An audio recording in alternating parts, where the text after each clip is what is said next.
Once a millionaire despised being touched, but when a single pregnant mother adjusted his tie, he fell head over heels in love. Their lives changed forever in an unexpected way. A story of love and overcoming that will touch your heart. Subscribe to the channel, give it a thumbs up, and comment where you're watching from.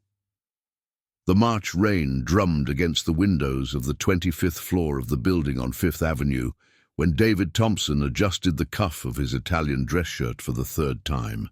His long, precise fingers checked the perfect alignment of his navy silk tie, an obsessive ritual he performed every morning at 6:45, exactly 15 minutes before leaving for the office.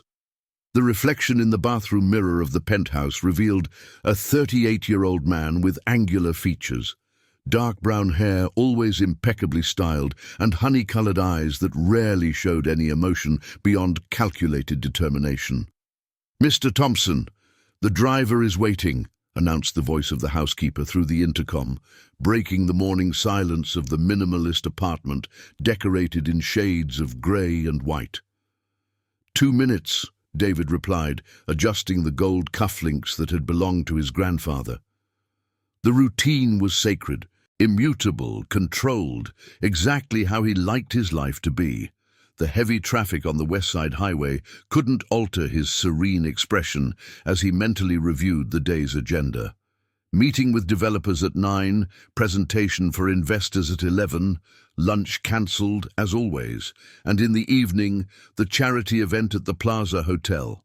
A social obligation he only tolerated because it was crucial for the image of Tech Innovations Inc., the software company he had transformed from a startup in his grandmother's basement into one of the largest tech companies in the country. New York City awaited him with its usual mix of elegance and chaos. The Plaza Hotel, imposing in its Beaux-Arts facade, buzzed with the typical activity of a charity event that would gather the elite of the business world.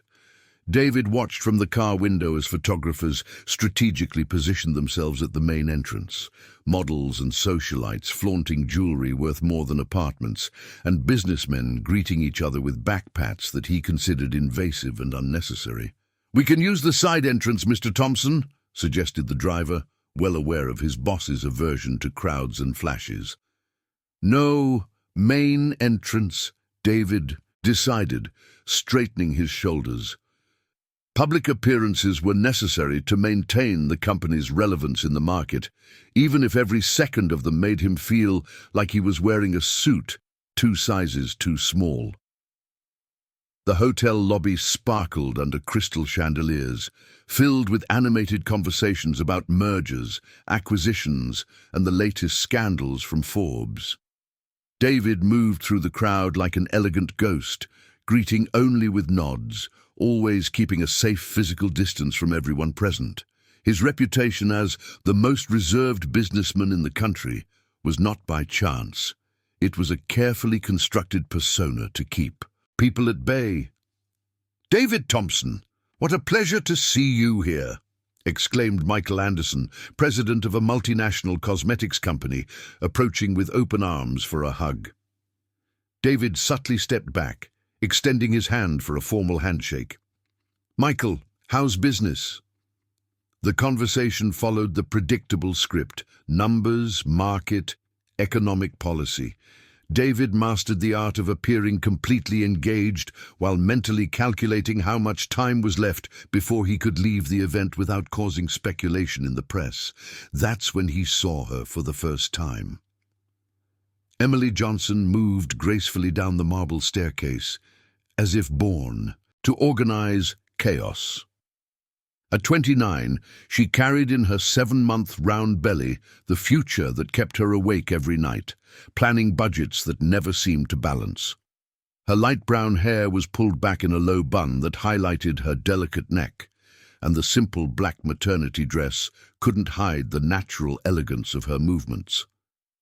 "Please ensure that tables 6 and 8 have the chairs adjusted for the special guests," she instructed the waiter, checking the list in her hands for the 4th time. "And remember, the gluten-free menu goes to table 3.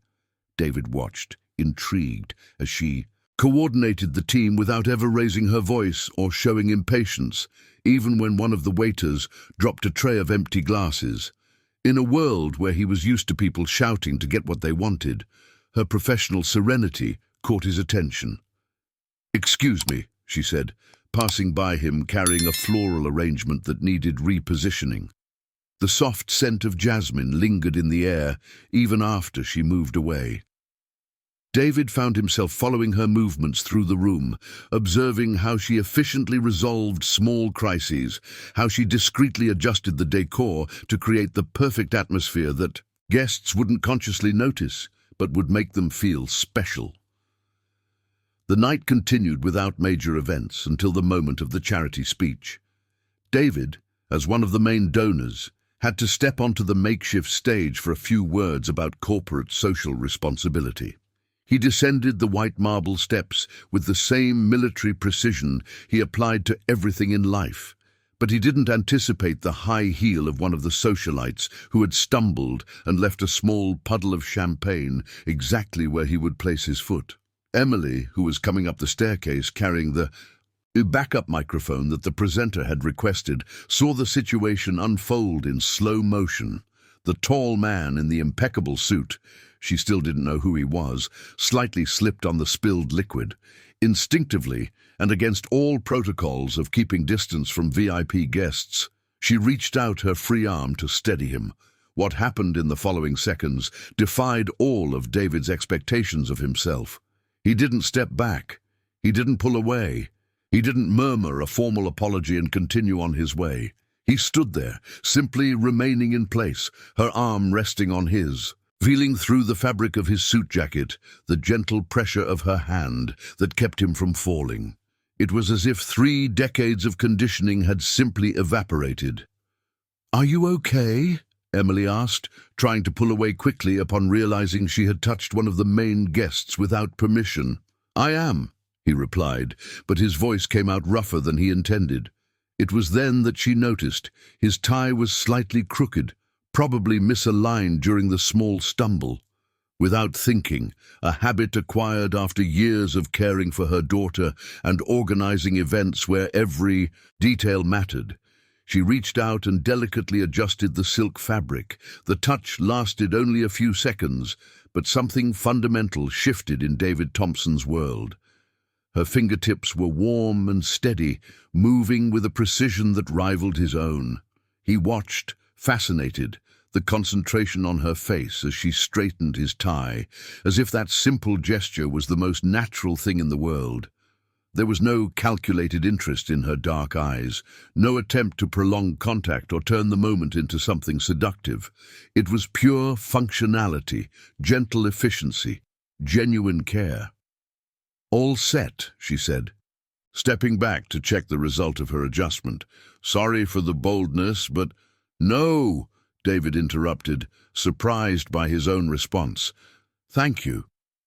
Emily smiled quickly, a smile that completely transformed her face, revealing a dimple on the right side of her chin, and headed up the stairs to deliver the microphone, leaving David standing on the marble step, questioning everything he believed he knew about himself. The rest of the night passed in a strange haze. David performed his social role with his usual competence, discussing emerging markets, making the expected donation, posing for obligatory photos, but his mind remained fixated on those few seconds of contact. For the first time in years, someone had touched him without him feeling the urgent need to escape. When he finally managed to leave the event at 2 in the morning, David was determined to find out who the woman was that had adjusted his tie as if she had the natural right to care for him. Monday dawned grey in New York City, with that fine drizzle that seemed to suspend the city in a melancholic fog. David arrived at the office 40 minutes earlier than usual, but he couldn't focus on the quarterly reports waiting for his analysis. The computer screen reflected his image as he drummed his fingers on the mahogany desk, a habit he had abandoned years ago and that inexplicably returned after Saturday's event. "Mariana!" he called through the intercom, summoning his personal assistant. Mariana Johnson, 28 years old, her blonde hair always tied in a perfect ponytail, entered the office with her characteristic efficiency. For 5 years, she had been the perfect extension of David's controlling personality, anticipating his needs, filtering his calls, keeping his schedule running like a Swiss clock. What he didn't know was that during those same 5 years, she had nurtured a secret feeling that had grown like a plant in the shadows. "I need information about the company responsible for organizing the charity event on Saturday at the Plaza Hotel," David said, maintaining a neutral professional tone. "Is there a problem with the service?" Mariana asked, opening her tablet to take notes. Internally, a pang of curiosity bothered her. In 5 years working for him, David had never shown interest in event details after the fact. "No, just standard diligence," he lied naturally. "I want the name of the company, the main contacts, portfolio, the usual." "Understood? When do you need the information?" "By the end of the day." Mariana left the office with a strange feeling in her stomach. She knew David too well not to notice that something was different in his posture, in the way he avoided direct eye contact, in how his fingers continued to drum on the desk even after she left. Meanwhile, on the other side of the city, in the small 2-bedroom apartment in Brooklyn that Emily shared with her daughter Sophia, the morning began with its usual rush. "Mom, I can't find my uniform shirt!" shouted Sophia, 8 years old, a miniature version of her mother, with the same light brown hair and expressive eyes that seemed to hold much more wisdom than would be appropriate for her age. Emily, still in her nightgown, moved through the house with the agility of someone who had turned multitasking into an art. With one hand, she ironed Sophia's shirt. With the other, she mixed the vitamins she had been taking religiously since the beginning of her pregnancy, while mentally reviewing her agenda for the day, a meeting at 10, with the catering company that would provide lunch for Thursday's corporate event, a conference call at 2 with the client from Washington, and in the afternoon, the prenatal appointment that could no longer be postponed. "Here it is, sweetheart," she said, handing the impeccably ironed shirt to her daughter. "And don't forget, today you'll stay at Mrs. Johnson's after school. Mommy has important meetings." Sophia frowned, an expression she had inherited from her mother that appeared whenever she was about to ask an uncomfortable question. "Why can't you get a regular job, like other moms, with fixed hours and everything?" Emily felt the familiar tightness in her chest, that sensation of constantly justifying choices she hadn't had the luxury to plan. "Because this way I can spend more time with you when I'm not working, and because," she caressed her prominent belly, "because Mommy needs flexibility when your little sister is born." "I know," sighed Sophia, with that premature maturity that broke Emily's heart.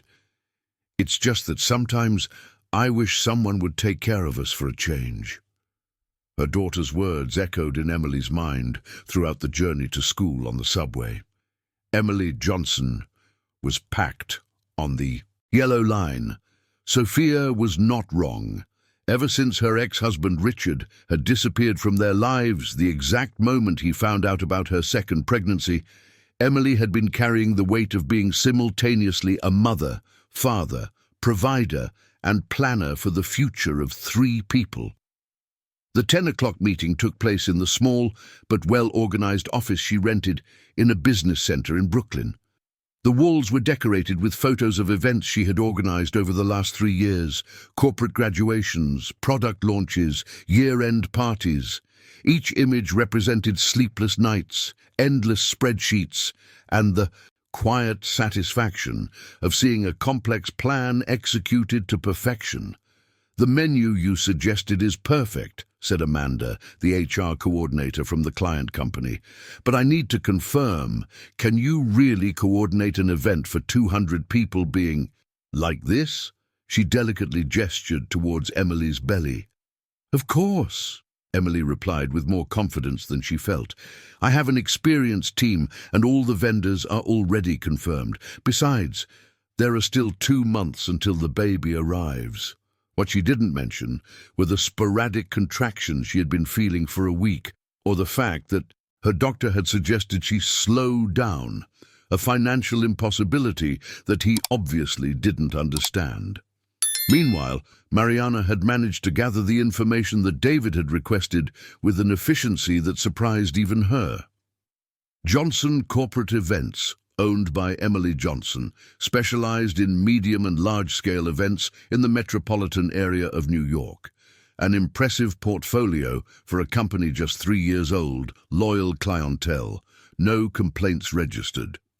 What caught Mariana's attention, however, was discovering that Emily organized events for several companies in the same building where Tech Innovations Inc. was located. It was a coincidence that made sense. The Fifth Avenue area concentrated the main tech companies and consultancies in the city, but it also explained how a freelance organizer had managed access to an event of the level of the Plaza Hotel. "Interesting," David murmured as he received the report. "Does she serve companies in our building?"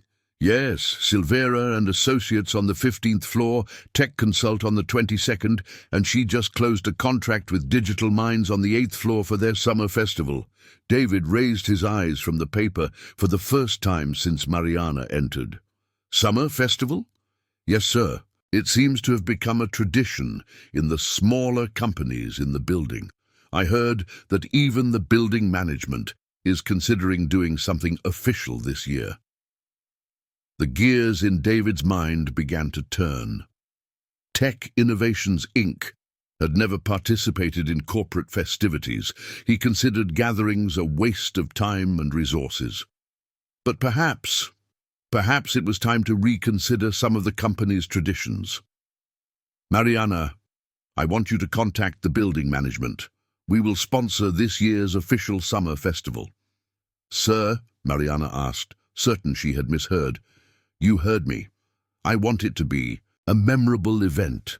Hire the best vendors, don't skimp on decoration, food, or entertainment, and I want you to make sure that Johnson Events is invited to participate in the bidding." "But, sir, our policy has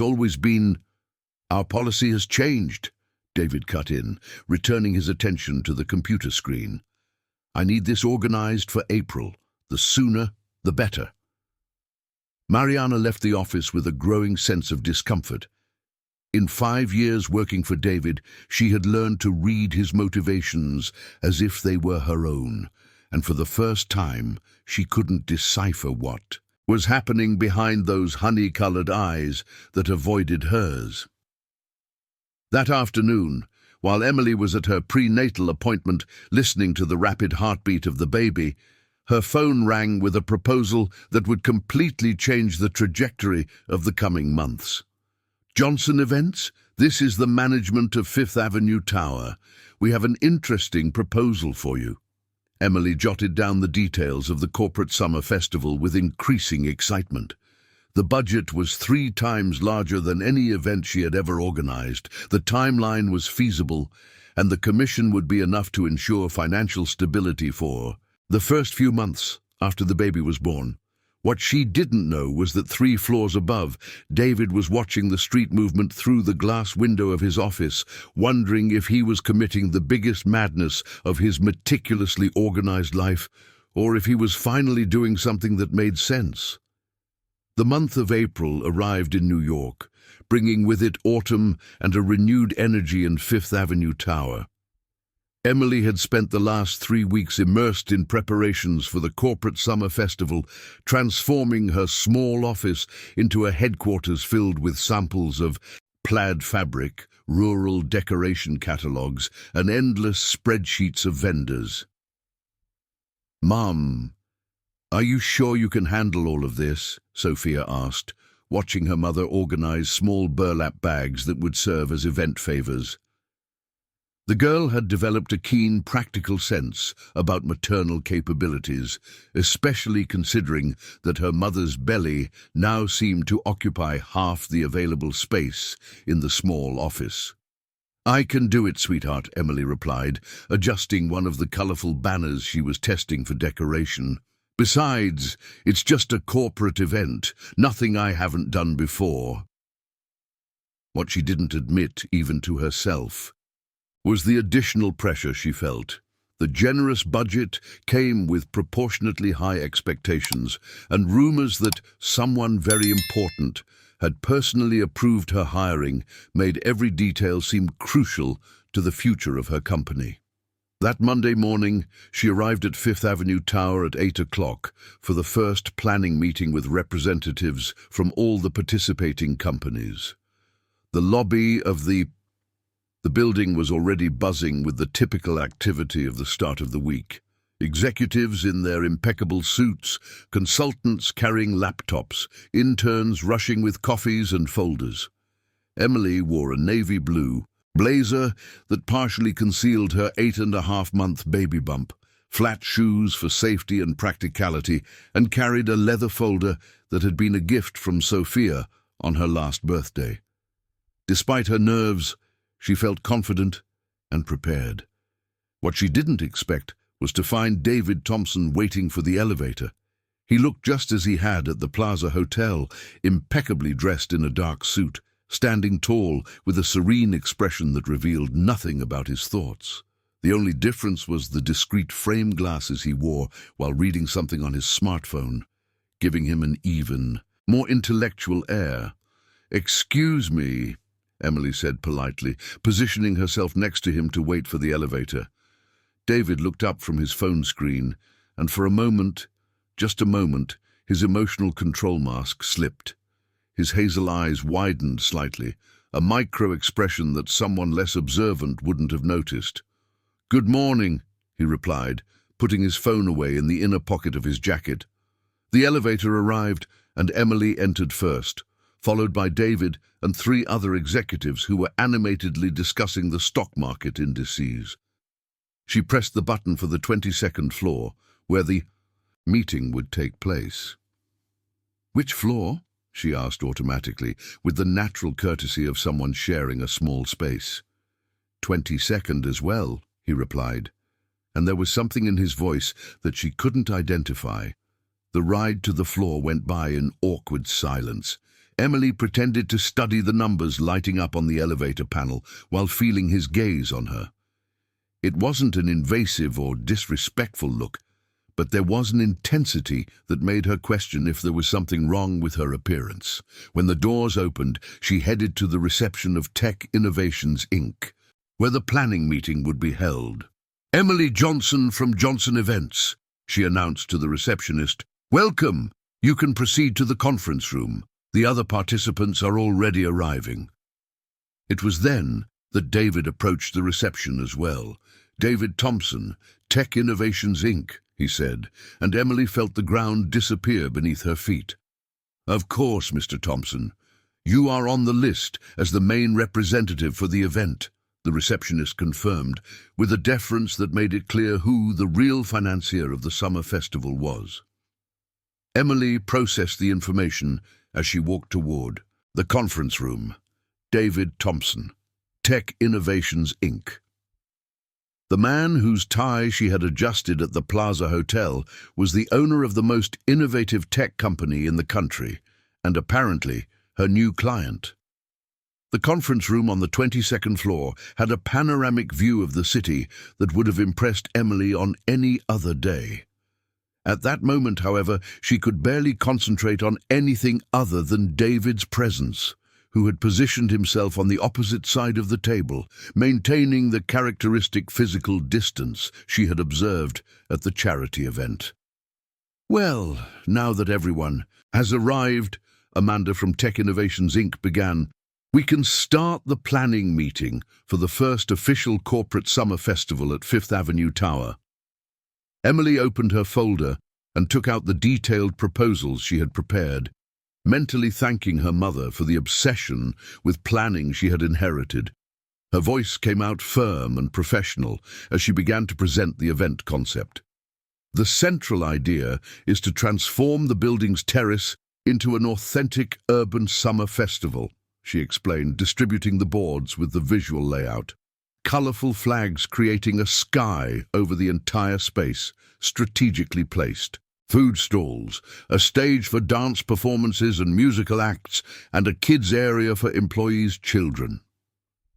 David watched every gesture she made, the way her hands moved while explaining the details, how her eyes lit up when she described the most creative elements of the decoration. It was completely different from the restrained posture he remembered from the Plaza Hotel. "And what about security?" he asked, speaking for the first time since the presentation began. "Considering we will have children at the event?" "Excellent question," Emily replied, flipping through her notes. "We have partnerships with security companies specialized in family events. Additionally, we will create designated areas for different age groups, and we will have trained monitors supervising all children's activities. And what if there are medical emergencies? An ambulance on standby in the building's garage, a discreetly positioned first aid team, and direct access to service elevators for removals if necessary." David nodded, apparently satisfied, but continued with the questions. "Maximum capacity, access control, backup plan in case of rain?"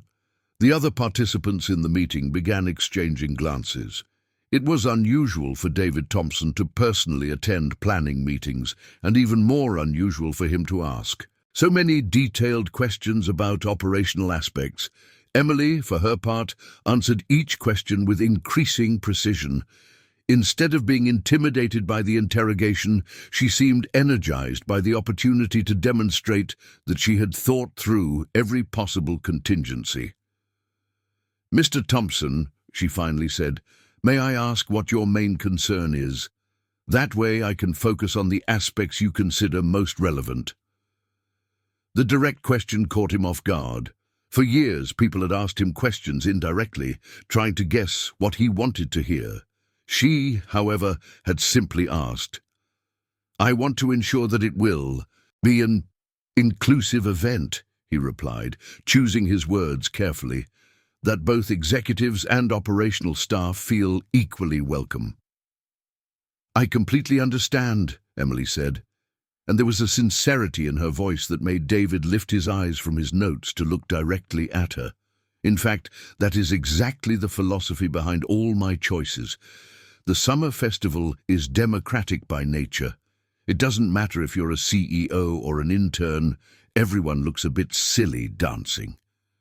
She smiled as she said this, and David remembered how that same smile had transformed her face at the Plaza Hotel. "Moreover," she continued, "I thought of activities that would naturally break down hierarchies. Dance competitions in mixed teams, interdepartmental challenge, fishing contest where everyone competes for the same prizes." "That sounds interesting," admitted David, surprised by his own response. "Mr. Thompson," interjected Amanda, "would you like to participate in the opening dance? Traditionally, we ask the leaders of the participating companies to set an example." David felt his blood run cold, dancing in public with a partner he would have to touch. "I don't dance," he said, reverting to a formal posture. "What a shame," Emily commented casually, "because I was just in need of someone to test the basic steps. It's essential to ensure that the choreography is simple enough for anyone to follow." There was a silence in the room. David looked at her, trying to decipher if there was any manipulation behind the seemingly innocent observation. "Maybe," he said slowly, "I could supervise some rehearsals to ensure everything meets the company's standards." Sarah, who had been silently observing the meeting until then, felt a pang of alarm. In 5 years, she had never seen David volunteer for any activity that involved physical proximity to others. "Perfect!" exclaimed Emily. We can do some tests next week. How about Thursday at 6, right here on the terrace? Thursday at 6, confirmed David, already regretting the decision, but unable to backtrack without looking even stranger. When the meeting ended and everyone stood up to leave, Emily methodically organized her papers. David lingered deliberately, pretending to check emails on his smartphone. When they were finally alone in the conference room, he approached the table where she was still organizing the documents. "Can I ask you a question?" he said. "Sure." "At the Plaza Hotel, did you know who I was?" Emily stopped organizing the papers and looked him directly in the eye. "No," she replied simply. "I just saw a man who had stumbled and was wearing a crooked tie." The brutal honesty of the response hit David like a punch to the stomach. For years, every interaction he had was filtered through the prior knowledge of who he was and how much money he had. "And now that you know?" he asked. Emily closed the folder and discreetly leaned on the table to relieve the weight of her belly. "Now I know that you are my client, and that you apparently like to ask a lot of questions during planning meetings." She smiled again, that same smile that had haunted him for weeks, and headed for the door. "See you Thursday, Mr. Thompson," she said, leaving the room with an almost imperceptible trace of jasmine perfume. David remained in the empty room for another 10 minutes, gazing out at the city of New York through the glass window and seriously questioning his mental sanity. Thursday arrived faster than David expected, bringing with it an anxiety he hadn't felt since the early years of the company, when he still relied on bank loans and silent prayers. Throughout the week, he had made excuses to cancel the dance rehearsal, an urgent meeting in Washington, issues with international investors, even a possible flu that fortunately did not develop. At 5:45 in the afternoon, he found himself in the executive bathroom mirror on the 25th floor, adjusting his tie for the 10th time and questioning the sanity of his recent decisions. He had swapped the traditional suit for a light blue dress shirt and tailored pants in an attempt to appear less formal, which had completely failed. "Mr. Thompson," came Sarah's voice through the intercom, "the event organizer is already on the terrace." "Thank you, Sarah. You can go home. I'll handle the rest." On the other side of the door, Sarah hesitated before responding. In 5 years of working together, David had never dismissed her presence during meetings, no matter how informal they were. Something was definitely not normal. On the terrace of the 22nd floor, Emily had transformed the cold corporate space into a preview of what the summer festival would be. Colourful banners formed small triangles of joy against the grey sky of New York, and she had brought a small speaker playing traditional folk music. 8.5 months pregnant, every movement required strategic planning, but Emily had discovered that the music and rural decoration significantly alleviated her physical discomfort. She wore a striped blue and white cotton blouse, maternity jeans, and completely practical flat shoes, in a simplicity that contrasted drastically with the sophistication of the corporate environment. "Good afternoon," said David, emerging from the elevator with the rigid posture of someone forcing themselves to participate in something against all their instincts. "Hi, I'm so glad you came," Emily replied, genuinely cheerful. "I was afraid I would have to test the steps alone, which would be kind of ridiculous." David surveyed the transformed terrace. The banners fluttered gently with the afternoon breeze, creating colourful shadows on the granite floor. It was as if someone had injected life and colour into a space he had always considered purely functional. "Did you do all this by yourself?" he asked, impressed despite himself. "Of course not," laughed Emily. "I brought my most experienced team. Sophia, my 8-year-old daughter, who has an opinion about everything, especially decoration." She pointed to a chair where a girl, with brown hair tied in 2 braids, was focused on colouring a drawing that seemed to depict a party with many people dancing. "Sophia, Come meet Mr. Thompson, who is the sponsor of our festival." The girl looked up from her drawing and studied David with the brutal frankness characteristic of children. "You're really tall," she stated, "and very serious. Can you smile?" David was completely taken aback. In the last 10 years, he had interacted with children only during carefully controlled charity events, where they were kept at a safe distance and instructed on how to behave in the presence of important people. "Sophia," Emily reprimanded, embarrassed, "that's not how we talk to people." "It's okay," David said, surprised by his own response. David crouched down to the height of the girl, a gesture he hadn't made in decades. "Hello, Sophia. I can smile, yes. I'm just a bit nervous because I've never learned to dance." "It's easy," declared Sophia with the absolute confidence of a child. "My mum taught me. Just follow the music and don't think too much." "Don't think too much," repeated David, as if memorizing a complex formula. "Interesting." Emily observed the interaction between the two with a strange feeling in her chest. There was something unexpectedly kind in the way David addressed her daughter, without the condescending tone most adults used with children. "Well," she said, turning the music up a bit louder, "how about we start with the basic steps? Sophia, you can be the instructor since you're our expert." The next 20 minutes were the most surreal of David Thompson's adult life. Sophia guided him through the basic steps of the dance with the patience of an experienced teacher, correcting his posture and explaining that dancing isn't about being right, it's about having fun. When it was time to form pairs for the sway, Emily naturally positioned herself in front of him. "You can take my hand," she said simply. "It's just to mark the steps." David hesitantly extended his right hand, and when her fingers intertwined with his, the world seemed to slow down. It was the same touch he had felt when she adjusted his tie, warm, firm, completely devoid of artifice or ulterior motives. "Now sway to the right." "That's it. Now to the left," instructed Emily, moving with the natural grace of someone who had grown up attending summer festivals in the countryside of Minas Gerais before moving to New York in search of opportunities. David initially followed her movements mechanically, but gradually began to relax. The music had a contagious rhythm, the colorful decorations created a playful atmosphere, and Emily laughed every time he stumbled over the steps, a genuine laugh that had nothing to do with corporate diplomacy.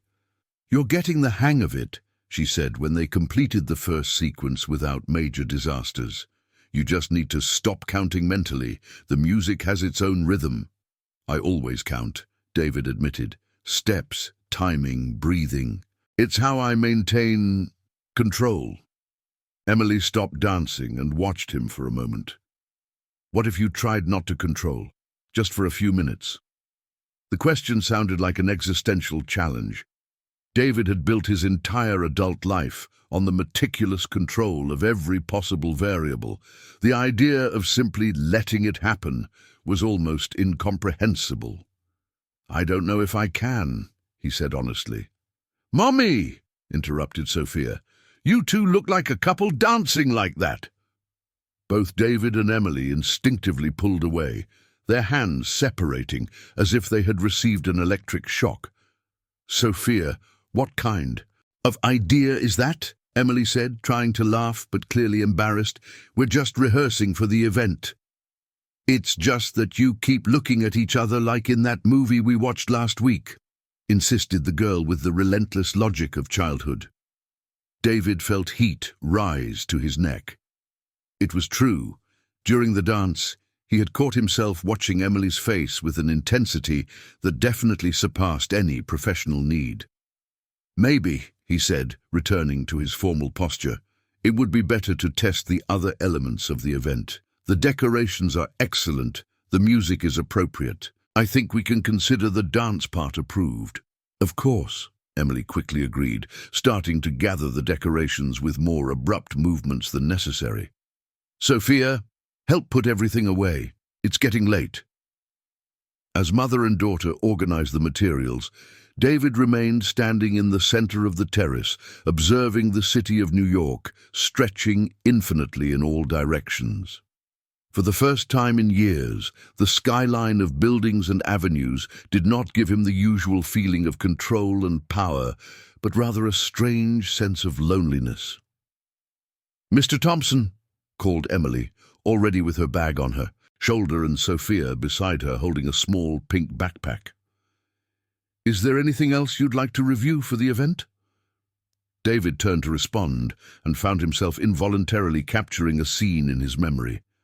Emily, with one of the colorful decorations still stuck in her hair, Sophia holding her free hand, both silhouetted against the orange sunset beginning to tint the New York sky. They looked like a complete, self-sufficient, happy family. "No," he said, and his voice came out rougher than he intended. "It's all perfect." When the elevator took mother and daughter back to the real world, David remained on the terrace until it was completely dark, trying to understand why, for the first time in decades, his silent apartment no longer felt like a refuge, but rather a luxurious prison he had built himself. On the crowded subway back home, Emily tried to ignore Sophia's persistent questions about the tall man who dances poorly but is nice. What she couldn't ignore was the persistent feeling that something fundamental had changed during those 40 minutes on the terrace, and it had nothing to do with event planning. The summer festival was still a week away, but Emily already suspected that nothing would be simpler after it. The news spread through Fifth Avenue Tower with the typical speed of corporate gossip. The following Monday, after the dance rehearsal, 3 employees from the accounting department at Innovative Solutions had seen David Thompson dancing on the terrace with a pregnant woman. 2 interns from Tech Consult swore they had heard Foro music coming from the 22nd floor after business hours, and the night cleaner confirmed she had found forgotten colorful decorations near the elevators. For the standards of the corporate world, where David was known for his almost monastic reclusiveness, any behavior outside the routine would be worthy of comment. But dancing, David Thompson dancing, was practically front-page news. Sarah arrived at the office that morning determined to understanding what was happening with her boss. For 5 years, she had been the official guardian of his schedule, privacy, and mood. She knew his timings, preferences, aversions, and especially his strategies to avoid any situation that involved physical or emotional closeness with others. "Good morning, Mr. Thompson," she said, entering the office with the morning coffee tray, always black coffee without sugar, 2 whole grain toasts without butter, and the first editions of the financial newspapers. David looked up from the computer screen, and Sarah immediately noticed something different. She couldn't quite define what it was, but there was a tension in his posture that hadn't been there before. "Good morning, Sarah. Any updates on the agenda?" "Nothing out of the ordinary, but—" She hesitated, choosing her words carefully. "I've received some comments about the rehearsal on Thursday. It might be wise to keep this kind of activity more discreet." David stopped typing and looked directly at her. "What kind of comments?" "Nothing serious," she said quickly. "Just the natural curiosity of the staff. You know how people talk when they see something unusual." What Sarah didn't mention were her own investigations into Emily Johnson. Over the weekend, she had meticulously researched the event organizer, social media, professional history, personal situation. What she discovered left her deeply unsettled. Emily was clearly talented, successful, and independent. Worse still, she was genuinely beautiful, even pregnant, and from what Sarah could observe through photos from previous events, she possessed a social ease that Sarah herself had never managed to develop. She was exactly the kind of woman who could interest David, if he were the type of man interested in women. "Sarah," David said, returning his attention to the screen. "I want you to cancel my lunch today and reorganize my afternoon schedule." "Is there a problem?" "I want to personally visit the preparations for the summer festival, make sure everything is being executed as planned." Sarah felt her stomach tighten. "Mr. Thompson, is that really necessary?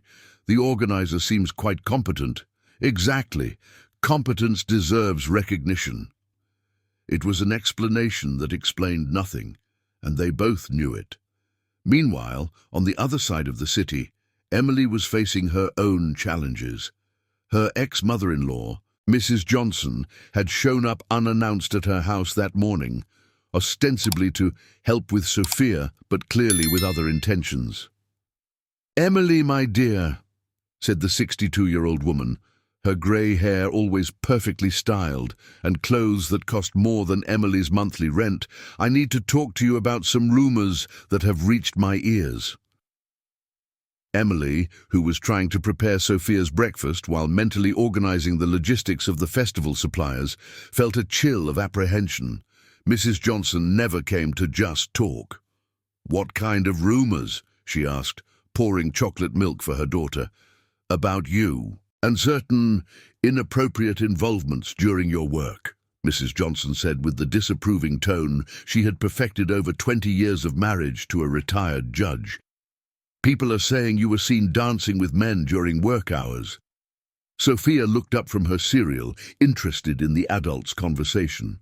"Grandma, Mommy was just teaching the tall man how to dance," the girl explained innocently. "He's a bit clumsy, but he's nice." Mrs. Johnson turned to her granddaughter with the interest of an investigator who had just discovered an important clue. "Tall man? Which tall man, Sophia?" Emily felt her blood run cold. For 3 years, since the separation, Mrs. Johnson had tried to prove that she was an inadequate mother, driven by a toxic combination of jealousy over the close relationship between Emily and Sophia, resentment over the end of her son's marriage, and a desire for control over her granddaughter's upbringing.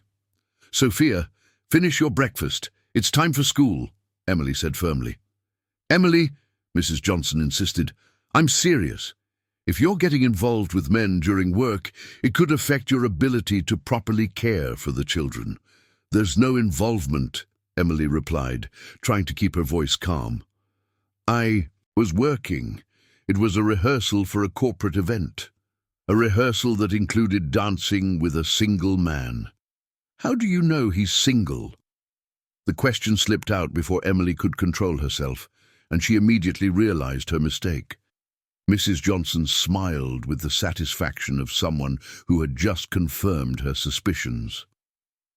"So you're interested in his marital status?" Emily closed her eyes for a moment, gathering patience. "Mrs. Johnson, I respect your concern for Sophia, but my personal and professional life is not your business." "It is when it involves my granddaughter," the older woman retorted, rising from her chair with dramatic authority, "and when it includes irresponsible behavior from a single pregnant woman trying to catch rich men." The accusation hung in the air like a verbal slap. Sophia stopped eating and looked back and forth between her mother and grandmother, sensing the tension but not fully understanding its origin. "You need to leave my house now," Emily said, trembling with contained anger. "I will leave. But Emily, be careful. People talk, and when they talk too much, others listen. Important people." Mrs. Johnson left, leaving behind a toxic atmosphere and the feeling of a veiled threat that always accompanied her visits. Sophia finished her breakfast in unusual silence, then approached her mother and hugged her belly. "Mommy, are you going to marry the tall man?" she asked with the direct curiosity of children. "No, sweetheart, he's just a client from Mommy's work." "But you looked nice dancing together," Sophia insisted. "And he looked at you like the prince looks at the princess in the movies." Emily sat heavily in the kitchen chair, feeling the weight of her advanced pregnancy and the emotional complications she definitely hadn't planned for. "Sophia, real life is different from the movies, okay?" As she took her daughter to school on the crowded subway, Emily couldn't shake the feeling that the problems were just beginning. Mrs. Johnson didn't make empty threats, and if she was indeed spreading rumors about inappropriate behavior. The phone rang during the ride. It was Jessica from Consult Tech. "Emily, I received a strange call this morning. A woman asking about you and your personal involvement with clients during corporate events." Emily's stomach dropped. "What did you say?"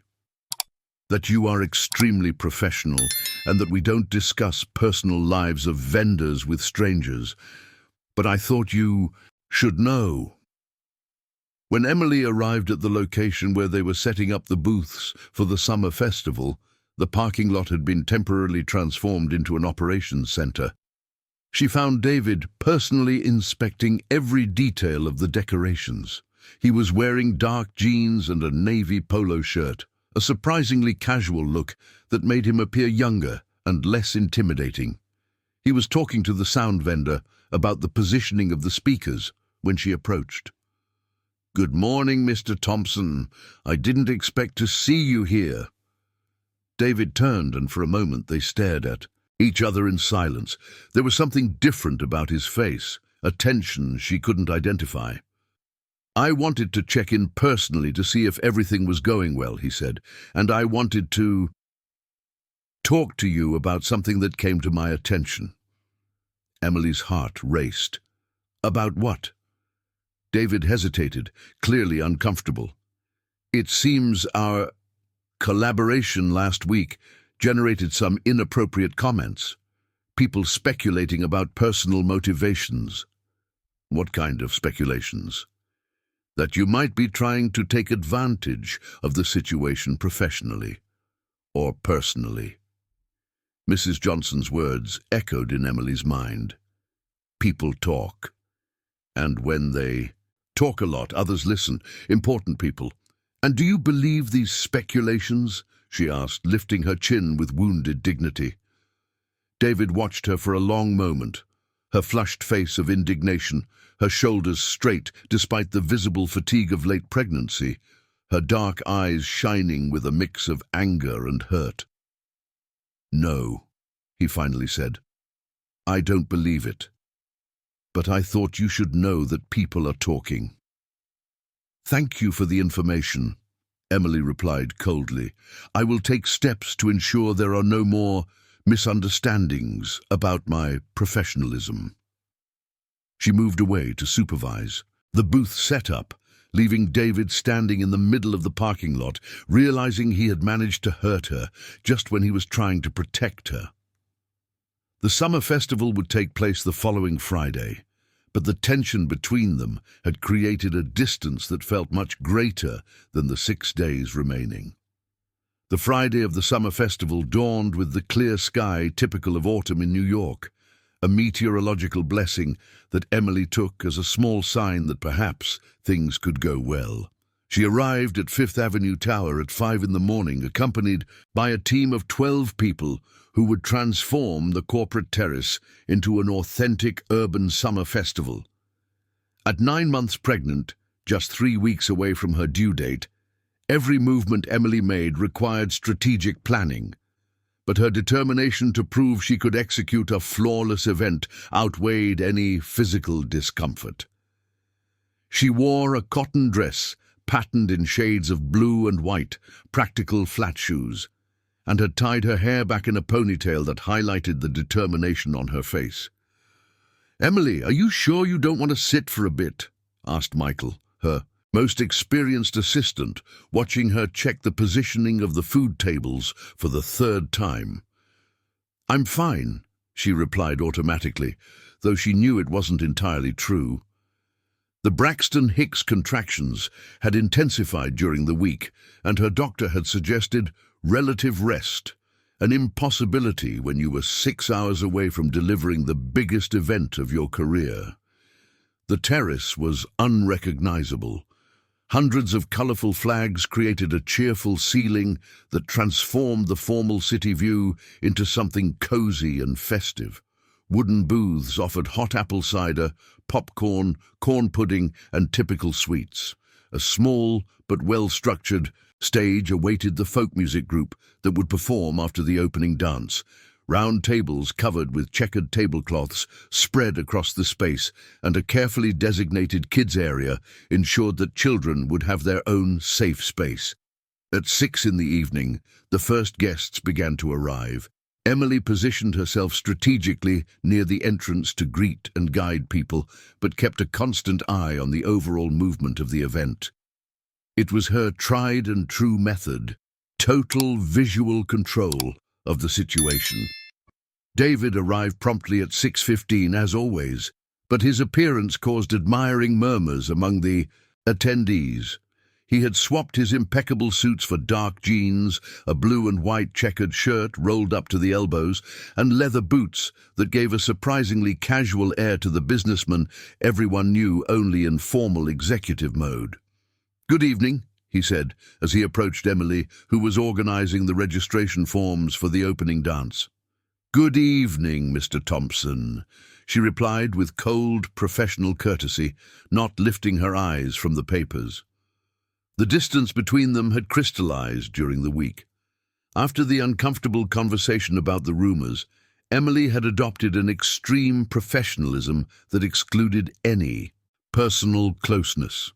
David, in turn, interpreted this change as confirmation that he had done the right thing by warning her about the speculations, even feeling an inexplicable pang of loss. "The event is exceptional," he said, observing the transformation of the space. "Thank you. We hope everyone enjoys it." Emily's polite coldness was more painful than any shout. David hesitated, wanting to say something more, but was interrupted by the arrival of Sophia, who ran toward him with the typical energy of an 8-year-old at a party. "Hi, tall man. You came. Mommy said you might not come because you were very busy with important things."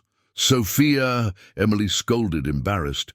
"It's all right," David said, crouching down to be at the girl's height, as he had done on the terrace. "And yes, I came, Sophia. I wouldn't miss your party for anything." The child beamed. "You look nicer like this, you know, less scary." David laughed, a genuine sound that made several people turn to look. The guests looked in their direction with surprise. In 10 years of attending corporate events, no one had ever heard David Thompson laugh like that. "Thank you for your honesty," he said. "You look beautiful too. That dress is perfect." Sophia wore a red gingham dress with ruffles that Emily had personally sewn, completed with braids tied with colorful ribbons. She was radiant with happiness. "Mommy made it. She can do everything, but she's a bit upset today. I think it's because of you." "Sophia," Emily exclaimed, mortified. "Go play with the other kids." The girl obeyed, but not before whispering conspiratorially to David, "She's not really upset. She's just sad. Just like when Daddy left." Sophia's innocent words echoed in David's mind as he watched Emily walk away to check the sound system. There was a tension in her shoulders that had nothing to do with professional stress. At 7 o'clock, the event was in full swing. Employees from all the companies in the building mingled democratically. Executives chatted with receptionists about the best snacks, interns took selfies with directors wearing straw hats, and children ran between the tables carrying colorful balloons. Emily watched the scene with deep professional satisfaction. It was exactly what she had planned, an environment where corporate hierarchies temporarily dissolved, replaced by the genuine simplicity of a summer festival. "Ladies and gentlemen," announced the host into the microphone, "it's time for our opening dance. We ask that all couples head to the center of the terrace." Emily felt her stomach tighten. During the week, she had assumed that David would not participate. After all, he had made it clear that he considered their closeness problematic. She herself planned to stay out of it, overseeing the organization. "Emily!" someone shouted from the crowd. "Aren't you going to dance at your own party?" Other guests began to clap and cheer. "It's tradition. The organizer has to lead the dance." David watched the scene unfold, seeing the embarrassment on Emily's face.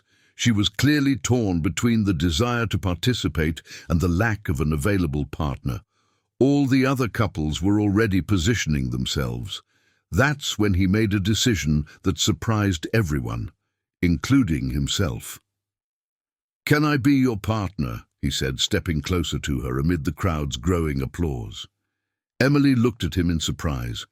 "Mr. Thompson, that's not necessary. I know you don't like dancing in public, physical contact, and displays of informality," he completed with a half smile. "But apparently I've been doing a lot of things I don't like lately." He extended his hand to her, a simple gesture that somehow felt immense in front of the entire audience watching. Emily hesitated for just a moment before accepting his outstretched hand. "Only because it's tradition," she murmured. "Only for that," he agreed.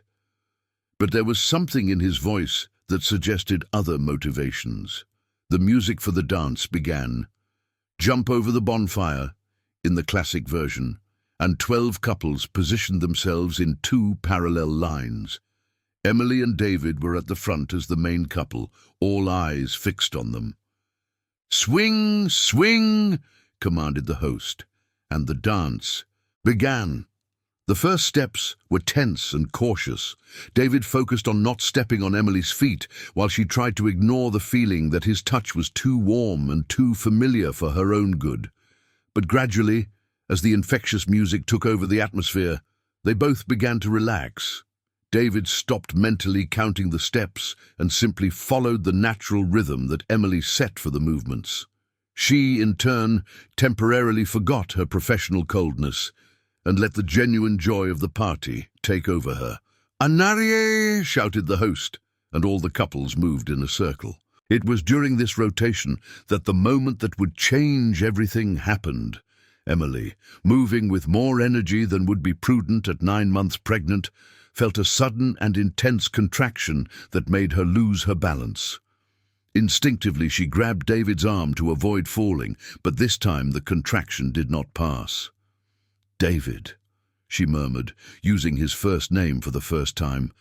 "I think that—" A second contraction, stronger than the first, doubled her over. The warm liquid that began to run down her legs confirmed her worst fears. "Oh my God," she whispered. "My water broke." What happened in the following minutes would be remembered by everyone present as an impressive demonstration of crisis leadership. David did not hesitate, did not panic, did not seek to delegate responsibilities. He simply took control of the situation with the same efficiency he applied to business. "Mark!" he shouted to Emily's assistant. "Call an ambulance now." "Sarah!" He turned to his assistant, who was at the party with other employees. "Organize the fastest route to Mount Sinai Hospital." Meanwhile, he carefully supported Emily, completely ignoring the fact that hundreds of people were watching them. "It's going to be okay," he said, with a calm he didn't feel. "We'll take care of you. Everything will be fine." "Sophia," Emily managed to say between the intensifying contractions, "someone needs to take care of Sophia." "I'll take care of her," immediately offered the wife of one of the executives present. "Don't worry." The ambulance arrived in record time. David had used his influence to ensure absolute priority. As the paramedics prepared Emily for transport, Sophia ran to her mother with tears in her eyes. "Mommy, are you going to be okay?" "I will, my love," Emily said, trying to smile, despite the pain. "Your little sister decided she wanted to meet the party." David watched the scene, mother and daughter quickly saying goodbye, the frightened child trying to be brave, Emily struggling to maintain her composure amid the increasingly strong contractions. "Can I go with you?" he asked the paramedics. "Only family," the nurse replied automatically. "He can go," Emily said weakly. "Please." The journey to the hospital was a mix of sirens and intense contractions, and the strangely comforting presence of David holding Emily's hand throughout the ordeal. "You didn't have to come," she said during a moment of relief between contractions. "I had to," he replied, and there was a conviction in his voice that she didn't expect. "I wasn't going to let you go through this alone." "Why?" David looked at her, hair plastered with sweat, wrinkled summer dress, face contorted in pain, yet still radiant with an inner strength that deeply impressed him. "Because," he said slowly, as if discovering the answer while speaking, "you all have become important to me. You and Sophia and even this baby who hasn't been born yet." Emily stared at him through tears of pain and emotion. "David, we've arrived!" announced the ambulance driver, and the intimate moment dissolved into the ensuing medical rush. But as Emily was taken to the delivery room, and David waited in the hallway for news about people who weren't technically his family, but had somehow become the center of his world, both knew that something fundamental had changed between them. The summer festival continued on the terrace of Fifth Avenue Tower, but its organizer was too busy bringing new life into the world to worry about treats and dances. And for the first time in decades, David Thompson discovered that there were things far more important than control and meticulous planning. There was courage, vulnerability, and the terrifying miracle of genuinely caring for others. The first cry of Lily Johnson echoed through the delivery room of Mount Sinai Hospital at 11:47 p.m. on a Friday that had started as a summer festival and transformed into the most intense day of three people's lives. David remained in the hallway during the 4 hours of labor, pacing back and forth like an expectant father, completely ignoring the curious glances from the medical staff who clearly wondered who this well-dressed man was, who was neither a husband nor family, but radiated palpable anxiety. When the nurse finally emerged from the room with a reassuring smile, David felt his legs wobble with relief. "Mother and baby are doing well," she announced. "A beautiful, healthy girl, weighing 3 kilograms and 200 grams. The mother is resting, but can receive quick visits." David hesitated at the door of the room. During the hours of waiting, he had repeatedly questioned what he was doing there, what his role was in this situation, why he felt responsible for people he had known for only a few weeks. Now, faced with the possibility of seeing Emily and meeting Lily, all those rational questions seemed irrelevant. Emily was propped up in the hospital bed, visibly exhausted but radiant. Her hair was loose and messy, her face pale, but lit up by a deep smile of satisfaction. In her arms, wrapped in a pink hospital blanket, was little Lily. A reddish face, closed eyes, tiny fists clenched, as if protesting the change of address. "Hi," Emily said softly when she saw him at the door. "Are you still here?" "I couldn't leave without knowing if everything was okay," David replied, approaching hesitantly. "How do you feel?" "Tired, relieved, happy," she smiled, "and a little surprised that you stayed all these hours." David pulled up a chair and sat beside the bed, keeping a respectful distance but studying the newborn's face with fascination. It was the first time he had seen such a small baby up close, and the fragility of that little creature left him both awestruck and terrified. "She is perfect," he finally said. "Do you want to hold her?"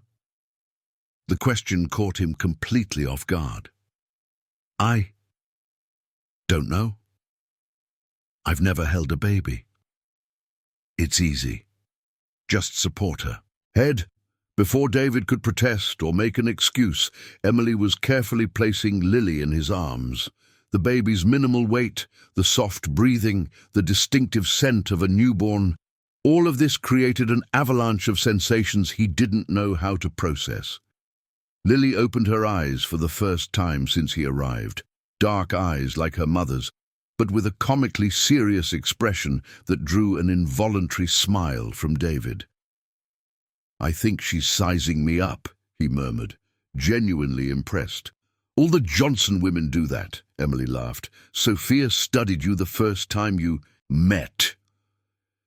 They remained like that for several minutes, Emily watching David hold her daughter with an almost reverent gentleness, David completely absorbed in the experience of having such a small and precious life in his hands. "Emily," he finally said, not taking his eyes off Lily, "I need to tell you something." "What?" "I investigated you before we hired your company. I had my assistant look into your life, your financial situation, your personal history." Emily felt her body stiffen. "Why?"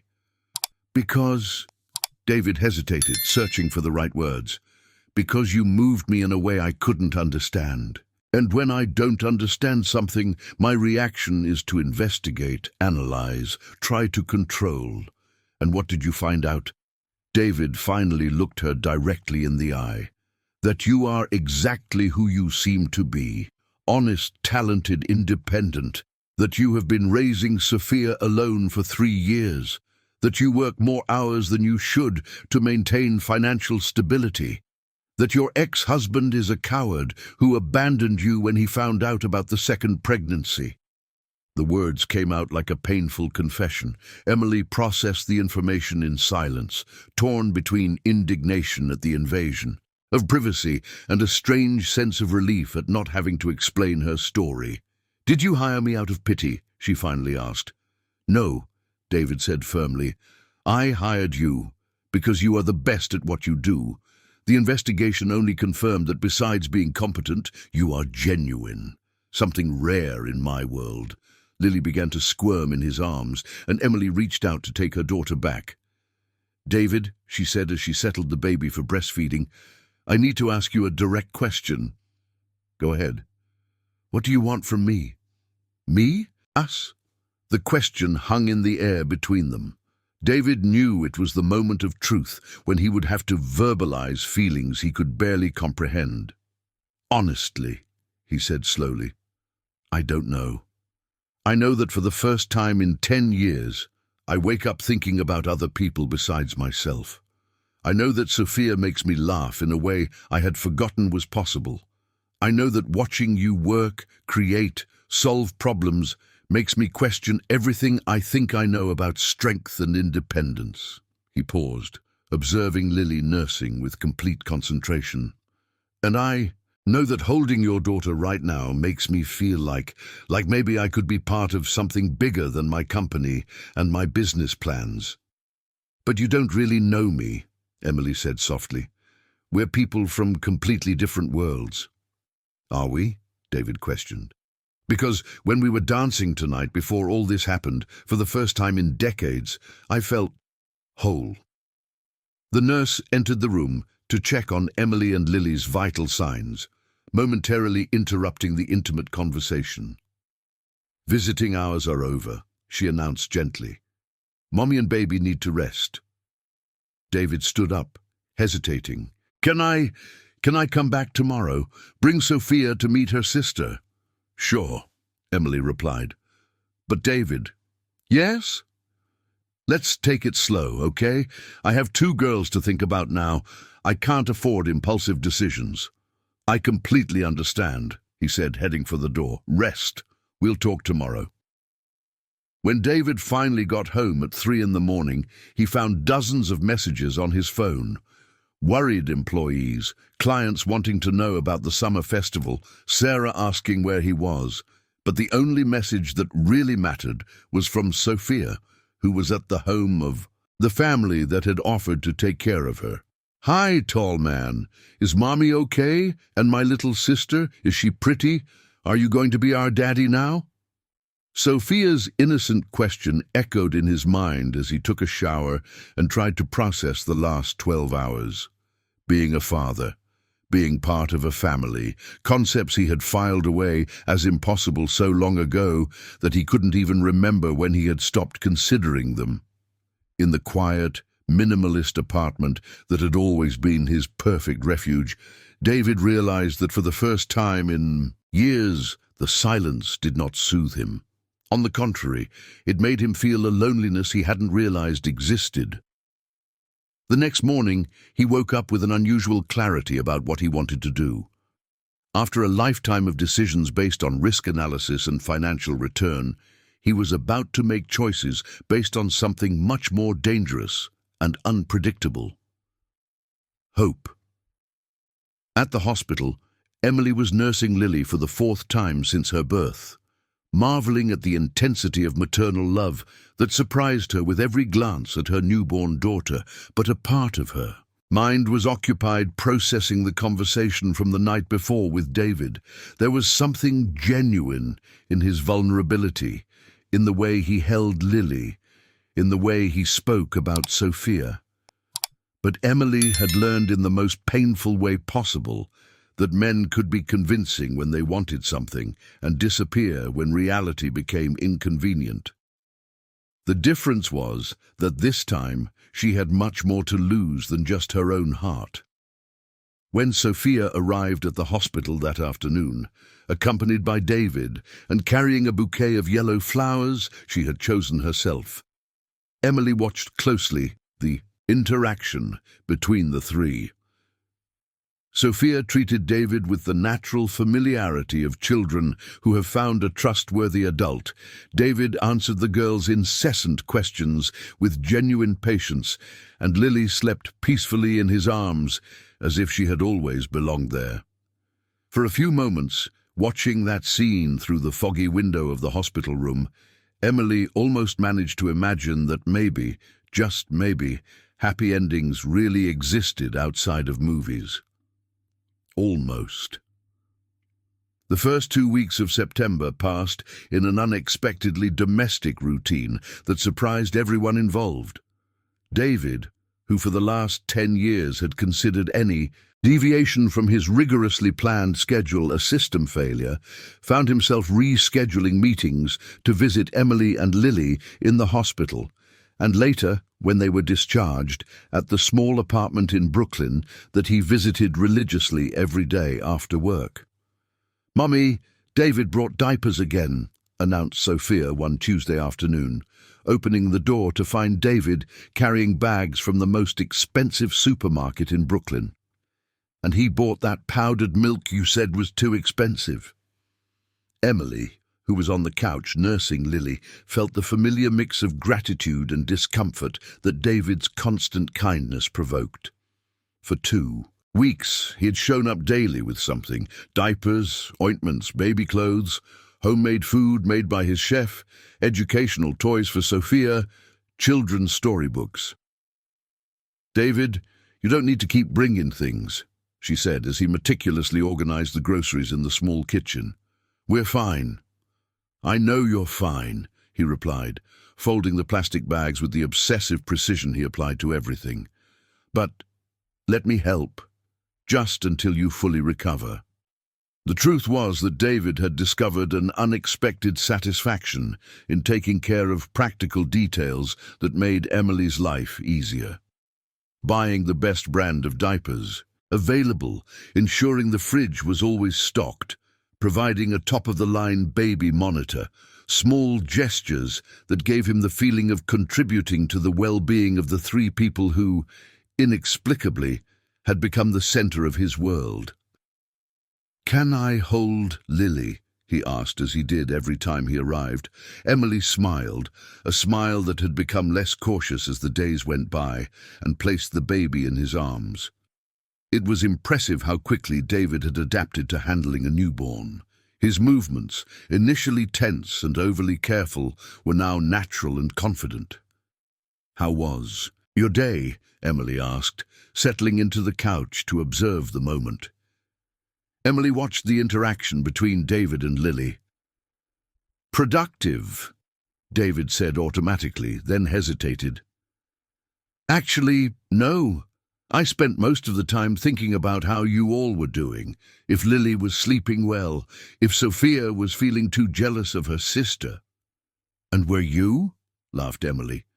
"A little," Sophia admitted, moving closer to sit on the arm of the sofa next to David. But David said that feeling jealous is normal and that it doesn't mean I love Lily any less. Emily raised an eyebrow, impressed. Did he really?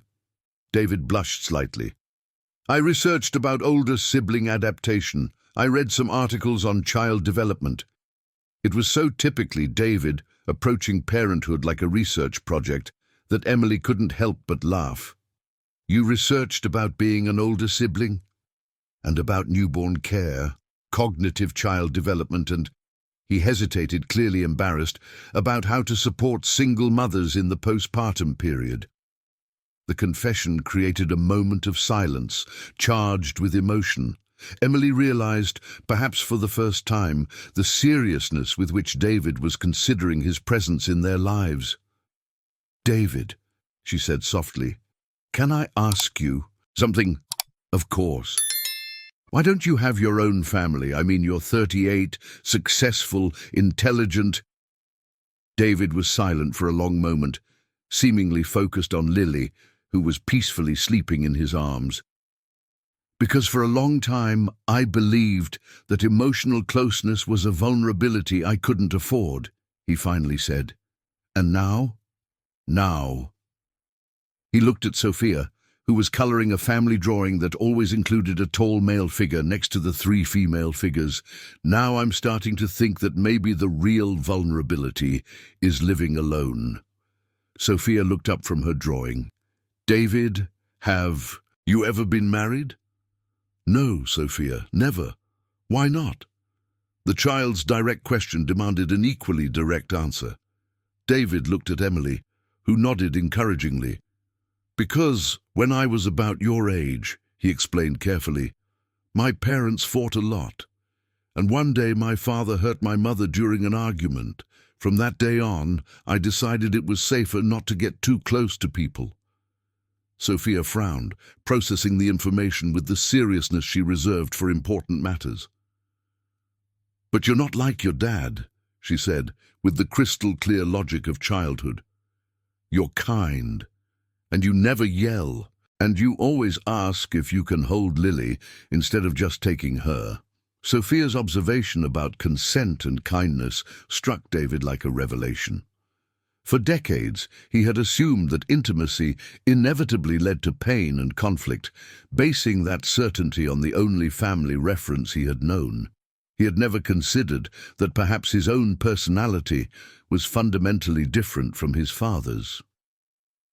Sophia is right, Emily said softly. You are very different from what you describe about your dad. That night, after Sophia had gone to bed and Lily was in her crib, Emily and David talked more, deeply, than at any previous moment. Sitting on the small sofa in the living room, with 2 cups of tea between them, they seemed like 2 adults trying to navigate unknown, emotional territory. Can I tell you about the girl's father? Emily suddenly asked. David nodded, mentally preparing to hear about the man who had been important enough for her to choose to have children with him. Richard and I met in college. He was charming, ambitious, always talking about the big plans he had for the future. When Sophia was born, he was a present father for a few years, not perfect but present. She paused, looking at her own hands.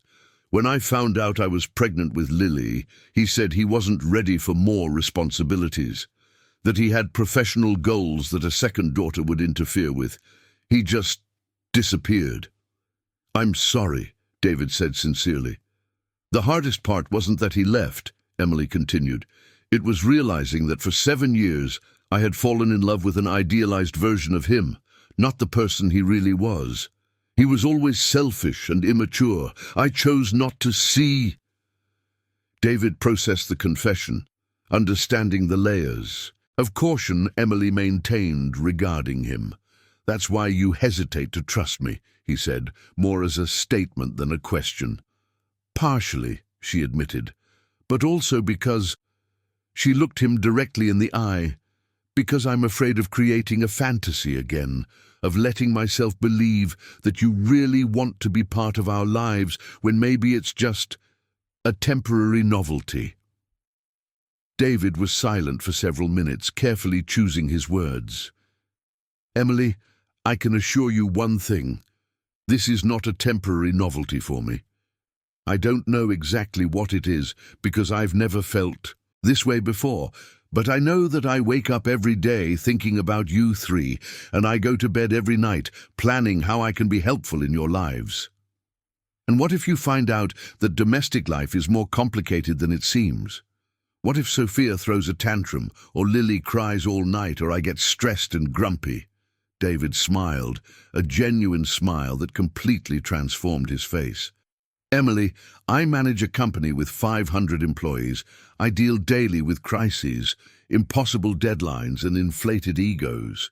I think I can handle the tantrums of an 8-year-old.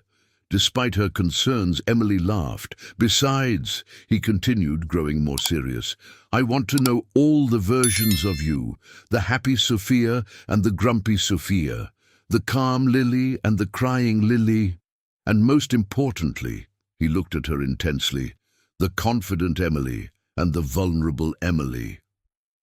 It was the closest thing to a love confession that David could formulate, and they both knew it. When he stood up to leave that night, Emily walked him to the door. For the first time since they met, the goodbye felt incomplete, as if there was something unsaid lingering between them. David, she said when he was already in the hallway, thank you for everything, for staying at the hospital, for these 2 weeks, for us, letting me trust you little by little. Thank you for allowing it, he simply replied. While waiting for the elevator, David heard through the door the sound of Lily softly crying and Emily humming a lullaby. It was a domestic and intimate sound that filled him with a sense of belonging he had never experienced before.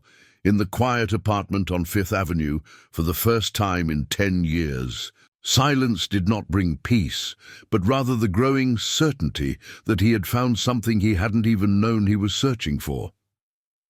The first sign that things would not remain simple came on a chilly October morning, through an urgent call from Sarah to David at 6:30 in the morning. Mr. Thompson, I need to speak with you urgently, she said, and there was a tension in her voice that David had not heard in 5 years of working together. What happened? He asked, still groggy. He had slept poorly the night before, worried about Lily, who had a mild cold, and his first reaction was to think something had happened to Emily and the girls. It's about the company. The board wants an extraordinary meeting today at 9. Your brother called for it. David felt his stomach drop. Michael, 3 years older and eternally resentful for being passed over in the company's succession, only called extraordinary meetings when he was planning some sort of corporate coup. What's the pretext? Questions about changes in your behavior that may be affecting the company's strategic decisions. David sat up in bed, fully awake now. What kind of changes? Sarah hesitated before responding. There are rumors about inappropriate personal involvement, sir. People say you've been spending less time in the office, prioritizing personal matters over corporate responsibilities. The irony of the situation did not escape David. For 2 months, he had been more productive and focused than in previous years, driven by the motivation to create stability for his new family. But apparently, leaving the office at 6 instead of 10 and arriving at 8 instead of 7 had been interpreted as professional negligence. Who else will be at the meeting? The entire board, and apparently some people with information about your personal life. David closed his eyes, understanding immediately. Mrs. Johnson, Emily's former mother-in-law, had followed through on her veiled threat. 2 hours later, in the conference room on the 25th floor of Tech Innovations, Inc., David faced what was clearly a corporate tribunal, disguised as a board meeting. Michael presided over the table with the barely concealed satisfaction of someone who had waited years for this moment. Beside him were the 5 board members, men in their 50s and 60s, who had helped build the company and had always viewed David's young leadership with suspicion. "David," Michael began with false fraternal concern, "we're here because some concerning changes in your professional behavior have come to our attention." "What changes specifically?" David asked, keeping his voice steady. "Frequent absences, cancelled meetings, decisions made without consulting the board," enumerated Dr. Smith, the oldest board member, "and more importantly, a possible compromise of your judgment due to inappropriate personal involvement." That was when Mrs. Johnson entered the room. David recognized her immediately from Emily's descriptions, a 62-year-old woman, aristocratic posture, expensive clothes, and an expression of moral superiority that radiated disapproval. She carried a briefcase and had the air of someone about to make devastating revelations. "Gentlemen," Michael said, "I would like to introduce Mrs. Johnson, who has brought relevant information about the situation that concerns us." Mrs. Johnson opened the briefcase methodically. "I have here evidence that Mr. David Thompson is maintaining a questionable relationship with a woman of dubious reputation who clearly has an interest in his personal fortune." She placed on the table photos that had clearly been taken by a private investigator.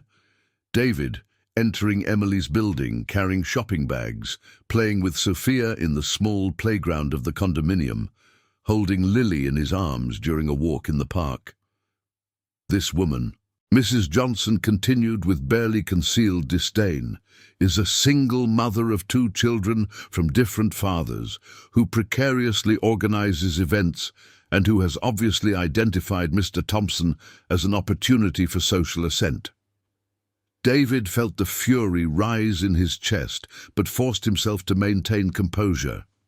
Any emotional reaction would only confirm the board's suspicions about his compromised judgment. "Furthermore," Mrs. Johnson continued, "this person has involved an 8-year-old child in this emotional manipulation, using the girl's innocence to awaken paternal instincts in Mr. Thompson." "Enough," David said coldly. "David," Michael intervened with false patience, "we understand that you may have developed sympathy for this family, but as the leader of a company that employs thousands of people, you have responsibilities that go beyond your personal impulses." Dr. Smith flipped through some documents. "We have reports showing a decline in productivity, important meetings postponed, strategic decisions delayed, all coinciding with the beginning of this involvement." "And what exactly is the board's proposal?" David asked directly. Michael smiled, a smile that David had known since childhood and that always preceded some form of cruelty. "A temporary leave so you can resolve your personal issues. 6 months of absence under the supervision of a collegial management." David understood immediately. 6 months would be enough time for Michael to consolidate alliances, redistribute responsibilities, and effectively take permanent control of the company David had built. "And what if I refuse?" "Then we will be forced to call an extraordinary shareholders meeting," Dr. Smith said gravely, "to discuss a possible leadership change based on compromised decision-making ability." Mrs. Johnson watched the exchange with evident satisfaction.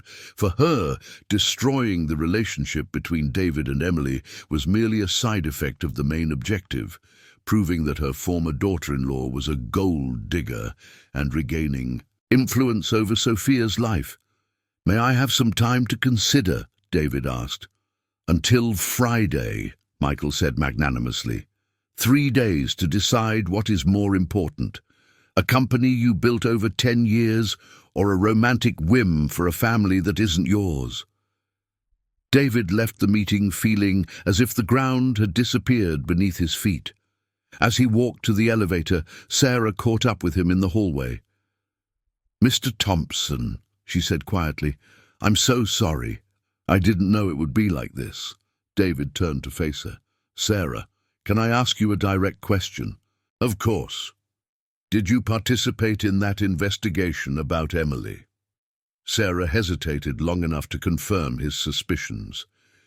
"Did you provide personal information about my schedule and behavior to my brother?" She stammered. "I was worried about you.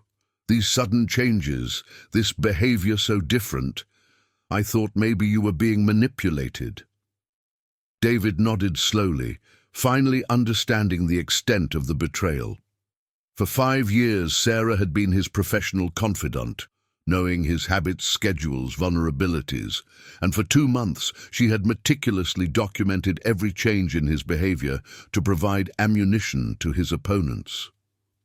"Sarah," he said calmly, "I want your resignation on my desk by the end of the day. Mr. Thompson, please, by the end of the day." David entered the elevator, leaving Sarah in the hallway, and for the first time in his professional career, he didn't know what his next move would be. That afternoon, when he arrived at Emily's apartment, she immediately noticed something was wrong.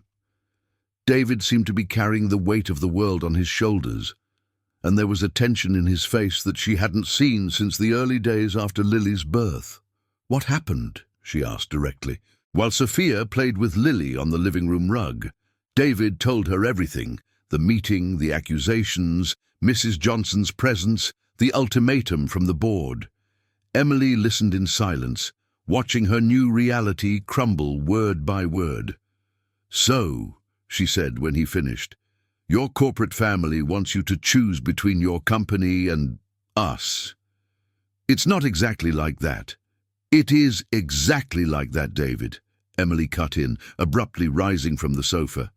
"And we both know what your choice will be." "Emily, no," she said firmly, picking up Lily. "I understand. It's your company, your life, your future. We are just an interesting interlude." David stood up as well, trying to approach, but Emily stepped back. "You don't understand," he said urgently. "The company can be rebuilt, but what I have with you can be forgotten," Emily bitterly completed, "as always happens when reality becomes inconvenient." Sophia watched the adults' discussion with growing alarm, recognizing the tone and tension that had preceded her father's departure from their lives. "Are you fighting?" she asked in a small voice. "No, sweetheart," Emily said quickly, trying to control her emotion. "David just needs to sort out some important work things." David knelt down to Sophia's height, feeling his heart break. "Sophia," he said carefully, "sometimes adults have to make tough decisions about work and responsibilities." "Are you going away like my daddy?" the girl asked directly. The question hung in the air like an accusation. David looked at Emily, who held Lily with tear-filled eyes, then at Sophia, who was watching him with a mix of fear and disappointment that he recognized from his own childhood mirrors. He began, but couldn't finish the sentence. Because for the first time in his life, David Thompson discovered that there were decisions for which no amount of rational analysis could provide the right answers. The 3 days David had to make his decision passed like a painful eternity. He didn't return to Emily's apartment, respecting the unspoken request for space she had made, but he also couldn't concentrate on the preparations for the Friday meeting that would decide his professional future.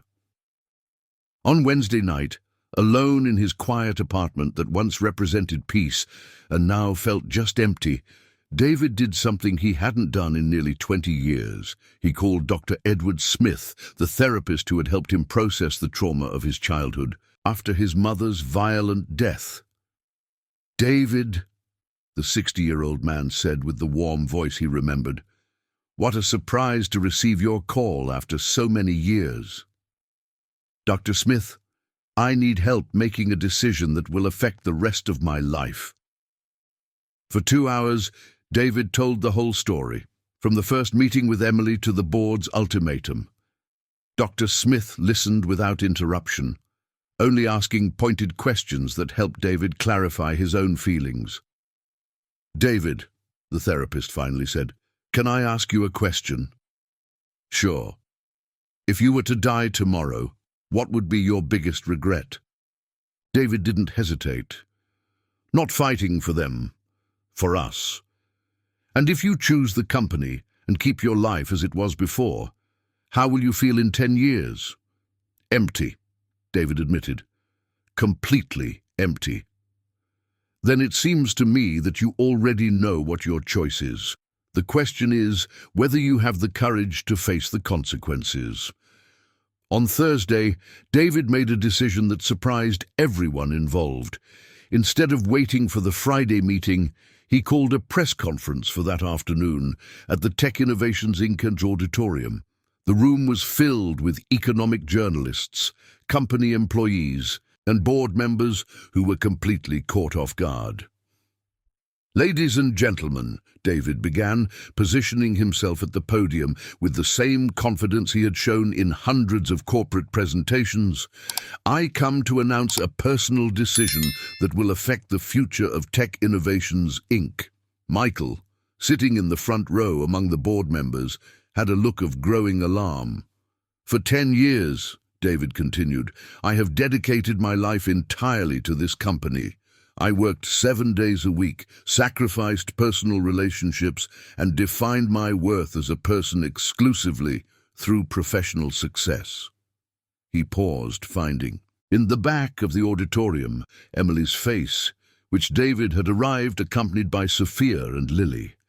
He didn't know how she had found out about the press conference, but her presence gave him the final courage he needed. "Recently," he continued, "I discovered that there is something more important than quarterly profits and market share. There is true love, family responsibility, and the possibility of building something lasting based on human values, not just financial ones." A murmur ran through the auditorium. The journalist began to take notes furiously. "That's why I'm here to announce that I am stepping down as CEO of Tech Innovations, Inc., effective immediately." The auditorium erupted in exclamations of surprise. Michael stood up automatically, as if he wanted to protest, but David kept speaking. "However," he said, raising his voice above the confusion, "I am not abandoning the company. I'm transferring my majority shareholding to an educational fund that will finance scholarships for children from single-parent families in New York." The information caused an absolute silence. In one move, David had simultaneously resigned and prevented Michael from taking control of the company. The new management will be chosen through a public competition based on technical competence and commitment to social responsibility. I will remain as a member of the advisory board, but without operational decision-making power. Emily, at the back of the auditorium, felt tears streaming down her face.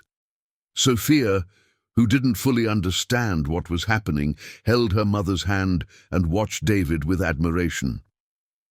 "Finally," David concluded, looking directly at Emily, "I want to publicly announce that I am in love with Emily Johnson, an extraordinary woman who has taught me that vulnerability is not weakness, but rather the greatest demonstration of courage. Emily, Sophia, and Lily have become my family, and I intend to spend the rest of my life proving that I deserve the privilege of being part of their lives." The auditorium was in complete silence.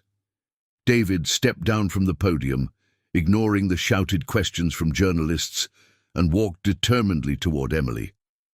"You've completely lost it," she said as he approached, but she was smiling through her tears. "Probably," David admitted, picking Lily up and placing his free hand on Sophia's shoulder. "But for the first time in decades, I feel completely sane." "And now," Emily asked, "what are we going to do?" "Now," David said, "we're going home, our home.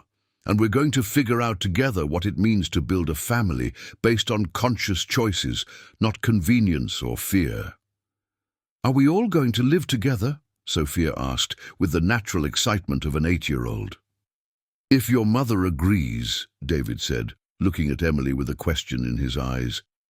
Emily looked at the man who had literally destroyed her professional life for them. The meticulous businessman who had become a devoted father. The obsessive loner who had learned to love chaotically. The man who had chosen vulnerability over control. "My answer," she said, placing her hand on his face, "is yes, to everything, forever." A year later, the penthouse that had once been the setting for the corporate summer festival was decorated for a very different event. The official launch of Johnson Thompson Social Events, a company specializing in corporate social responsibility that had become a national reference in just 6 months. David, wearing jeans and a white shirt, held Lily, now a 9-month-old baby who crawled energetically and had developed a particular passion for destroying anything she could reach. Sophia, at 9 years old, circulated among the guests, handing out canapés and proudly explaining to anyone who would listen that "my dad built all this to help other families like ours." Emily, radiant in a blue dress that highlighted her eyes, was giving the opening speech to an audience that included clients, employees, and the family they had chosen to build together. "This company," she said, "was born from a simple belief that businesses can be tools for social transformation, and that true success is measured by the positive impact we have on the lives of others."